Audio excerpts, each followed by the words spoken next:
back to Website and TV. I'm Gemma Houghton, and today I'm joined by Dominique Seppelt, who's the team lead for content and online PR at PCase, and we're going to talk about content outreach specifically for the German market. So hi Dominique, thank you for being here. Hi, thank you for asking. Pleasure. So firstly, content outreach has become really popular in the past few years as a marketing tool. Why is it so popular?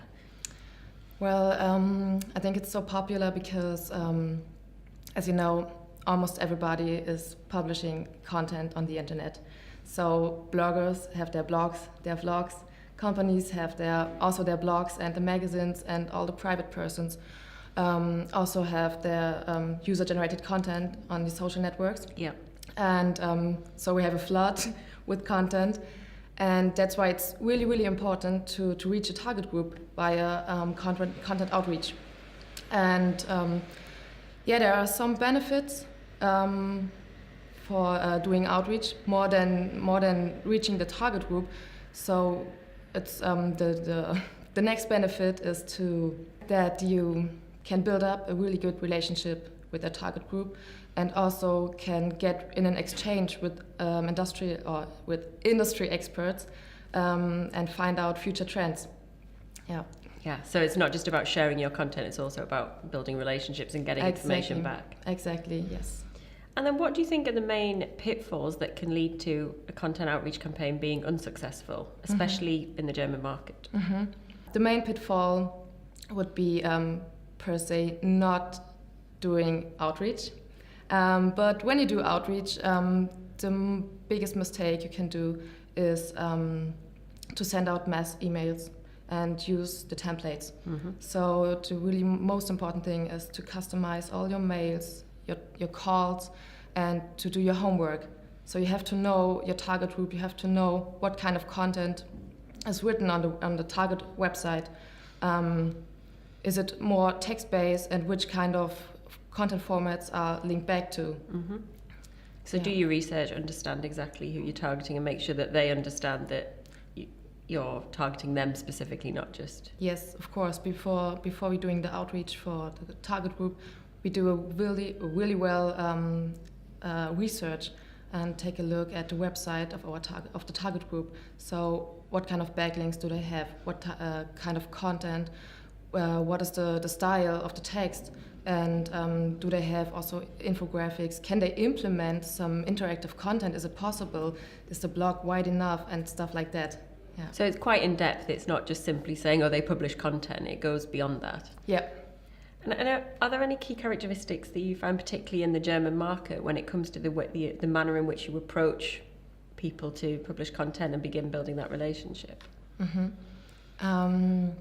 Yes, I think it depends on the target group by itself. Mm-hmm. So when you plan to outreach to journalists, it's always in Germany better to call the journalists, mm-hmm. because they are always busy, they have no time for many calls. Mm-hmm. So it's always better to find out who's the main contact person, and contact them via email, and also to give them exclusive material. When you do the content campaign, something like a study, for example, it's better to search for one journalist or for one newspaper and give them material for free, mm-hmm. for sure. Yeah. Give it for free and exclusive for a few days. Yeah. But when your target group is bloggers,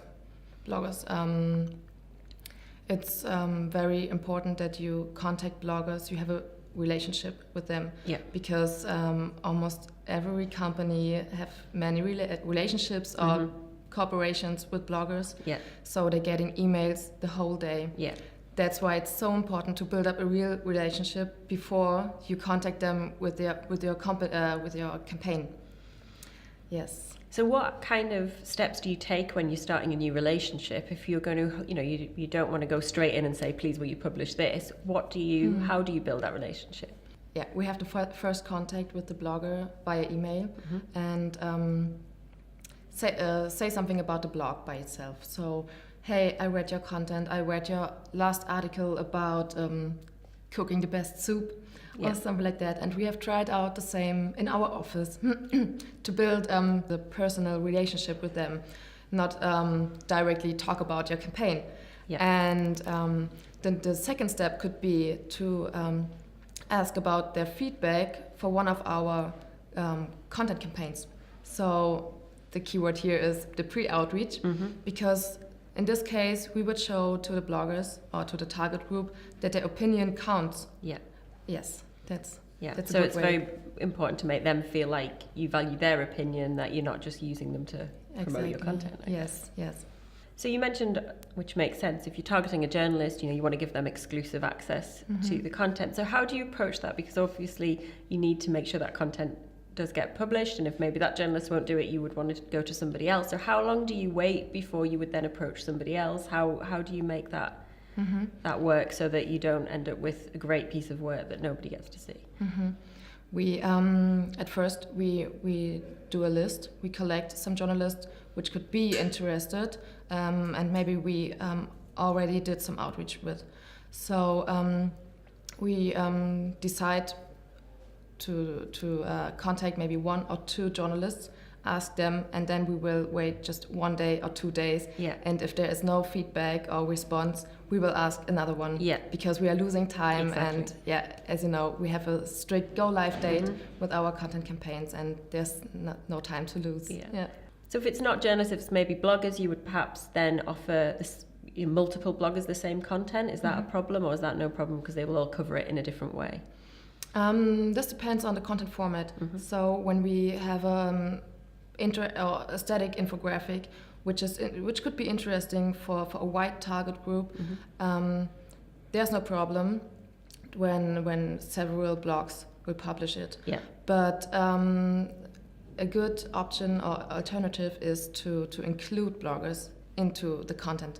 So there are many formats, something like a competition, or when you do expert articles, or it could also be an interactive content piece or a static infographic. You can ask the bloggers or the target group about their feedback, and you can build the feedback into the content.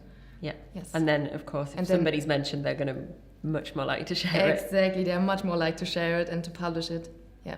And then when you're actually making the decisions on which bloggers, journalists, websites to target, what are the criteria that you use for each campaign to decide which would be the best ones to approach? Yeah, this depends as well. It depends on the client, it depends on the topic, and when we have a wide target group, we start to classify the target groups. So we take a look at the backlink profile, at the domain authority, at the visibility, and the first step, maybe in the first week of doing the outreach, we will contact the most relevant contacts, journalists or bloggers, and wait for the response, wait for the feedback, and after that we go on with Class B, Class C, and yes, that's the main metrics we will take a look. So the backlinks and the domain authority, and as well the topic, if it fits to the blog. Yeah.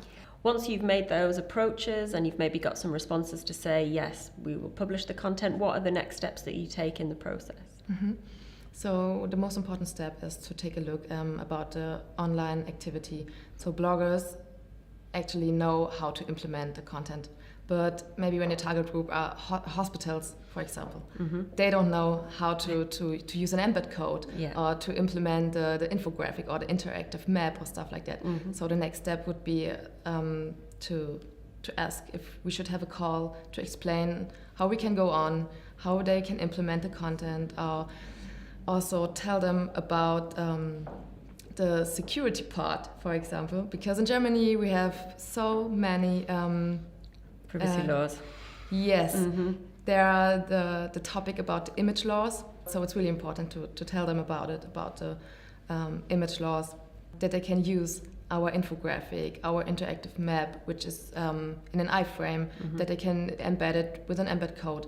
And the next step would be tell them how successful the campaign was. Yeah. So when the blogger links back to our content, we can tell them, hey, we 100,000 people saw our interactive map. Yeah.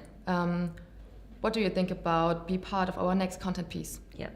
to have more awareness and be part of it. Yeah, so definitely make them part of the success and give them feedback so they know that it has Yes, some value. exactly. As well as making it easy for them to implement content in the first Yes, place. I yes. guess is quite important. And what about the measurement of content outreach campaigns? Of course, every campaign's different, but how do you determine what metrics you'll look at and what constitutes success? Mm-hmm. So this depends also on the content format. Mm-hmm. So when we do an article, text-based format, something like an expert article, Yeah.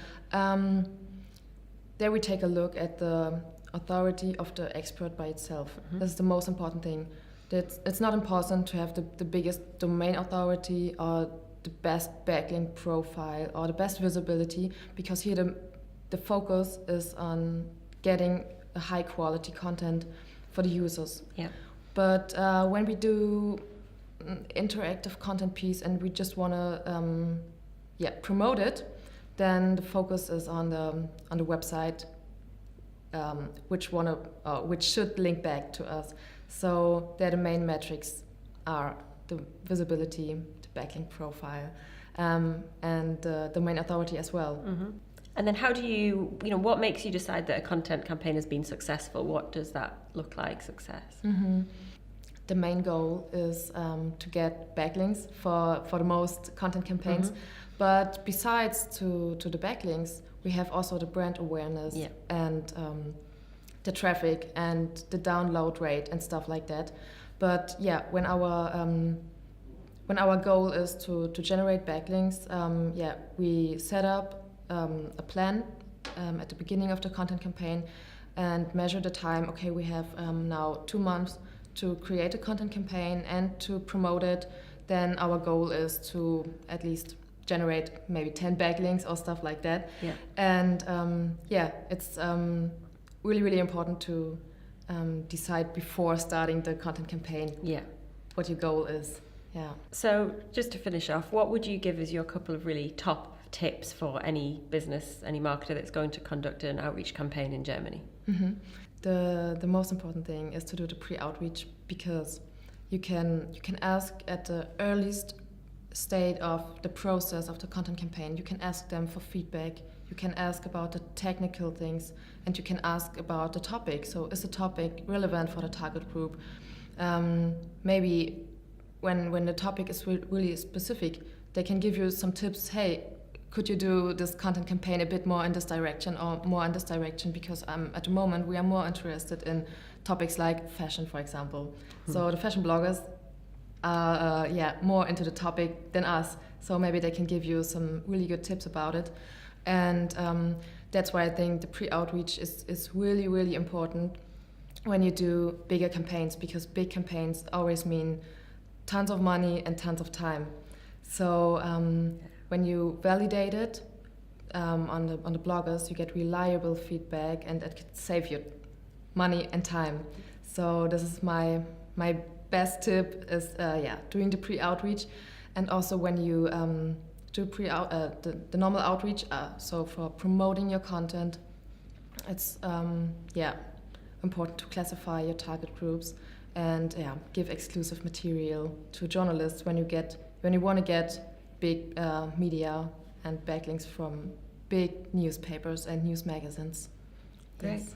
Loads of really good tips there. Thank you very much, Dominique. Thank you. Thanks.